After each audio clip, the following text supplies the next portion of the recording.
17 avril 1961. 1400 Cubains anti-Castro, entraînés et équipés par la CIA, débarquent à Cuba dans la baie des Cochons. Soutenue par les États-Unis, cette invasion militaire a pour objectif de renverser le gouvernement cubain. C'est un désastre. Pour les États-Unis, c'est une humiliation. Depuis des années, la CIA essaie en vain de déstabiliser le régime. Bombardements, sabotage, terrorisme, propagande, embargo. Rien n'y fait. À l'inverse, chaque attaque rapproche un peu plus Cuba de l'Union soviétique. Pourtant, Fidel Castro n'est pas communiste. À plusieurs reprises, il tente même de renouer avec les États-Unis. Tout ce que le leader cubain demande, c'est le droit de décider de sa propre politique. Mais l'attitude agressive américaine pousse Castro dans les bras de l'Union soviétique. Le point de non-retour est en passe d'être franchi. Fin 1961, les États-Unis lancent l'installation de 15 missiles balistiques de classe Jupiter en Turquie, tournés vers l'Union soviétique. Ils menacent directement Moscou. En mai 1962, en réponse, Castro et Khrouchtchev décident d'installer des missiles sur l'île de Cuba pour la défendre contre une éventuelle invasion américaine. Castro passe à l'Est. Début juillet, Khrouchtchev donne son feu vert pour l'opération Anadyr. 50 000 soldats, 36 missiles nucléaires à longue portée, 40 chasseurs MiG, des batteries anti-aériennes, des bombardiers, des tanks et 4 sous-marins. Le tout est transporté par 86 navires. L'Union soviétique montre ses muscles.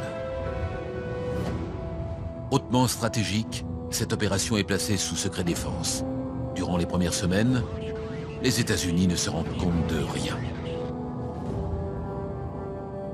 Le 8 septembre, les premiers missiles atteignent Cuba. Rapidement, le premier site de tir est établi.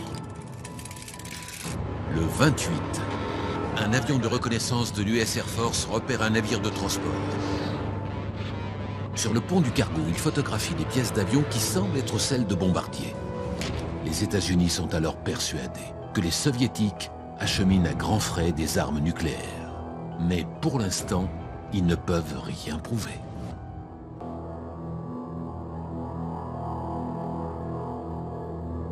« 16 octobre 1962, 8h45, Washington. Le président américain Kennedy est face à une situation sans précédent. Ses experts de reconnaissance aérienne sont formels. Les Soviétiques installent des rampes de lancement de missiles Air-12 à Cuba. Miami est directement menacé. Selon les spécialistes, les missiles seraient opérationnels sous 10 jours. Immédiatement, sous prétexte d'un exercice militaire à grande échelle, l'US Navy se déploie au large de Cuba. Le niveau d'alerte de la défense stratégique est au niveau 3 sur une échelle de 5. Le niveau 1, ou DEFCON 1, signifie que le pays est en guerre. Officiellement, l'URSS affirme qu'aucun missile nucléaire n'est installé à Cuba.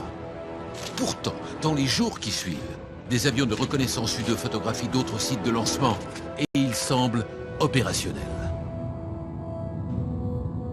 Au-dessus du pôle Nord, les flottes de bombardiers stratégiques B-52 effectuent des patrouilles en continu. Dotés d'armes nucléaires, ils sont prêts à bombarder l'Union soviétique à tout instant. À 18h, Khrouchtchev est prévenu. Si les missiles ne sont pas retirés, les États-Unis répliqueront.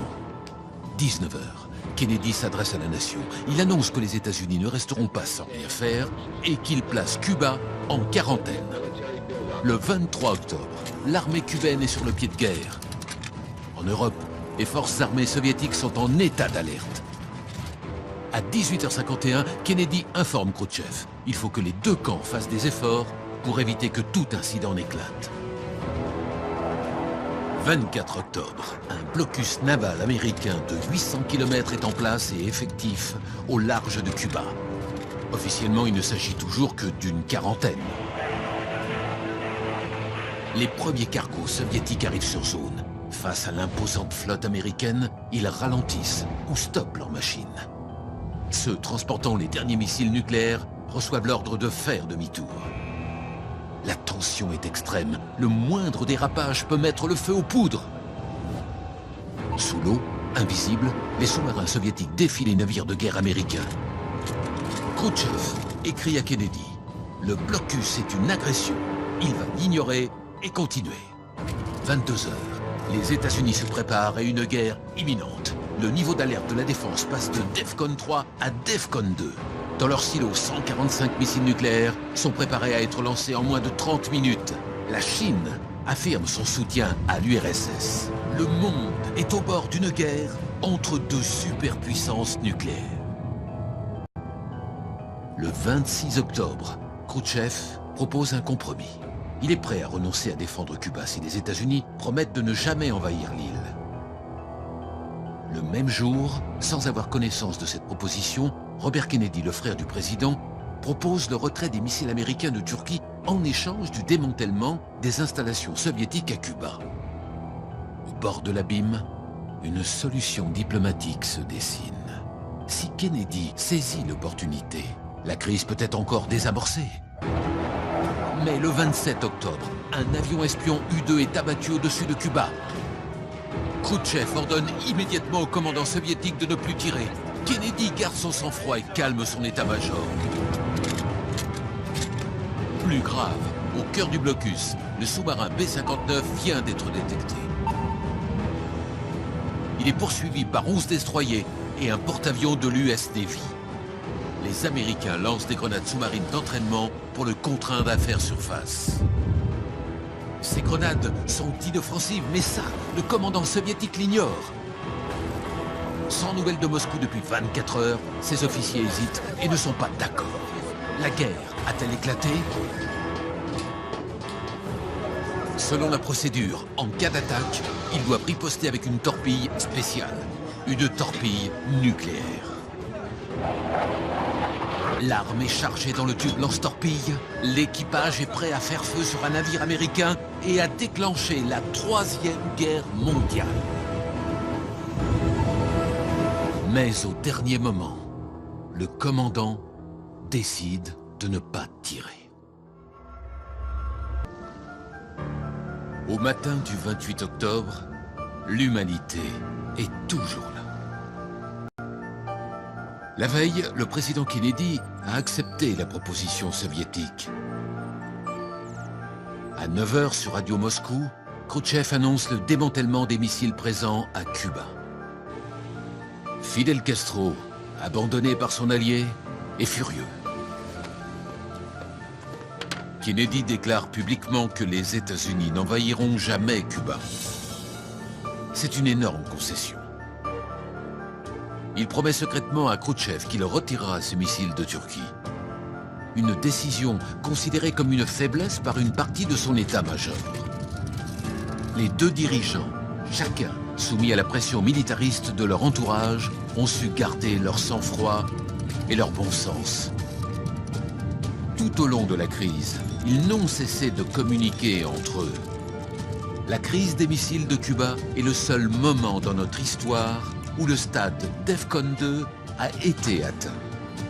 Le 20 novembre, les forces terrestres américaines repassent à DEFCON 4. La défense aérienne ne repassera au niveau 3 qu'en 1965.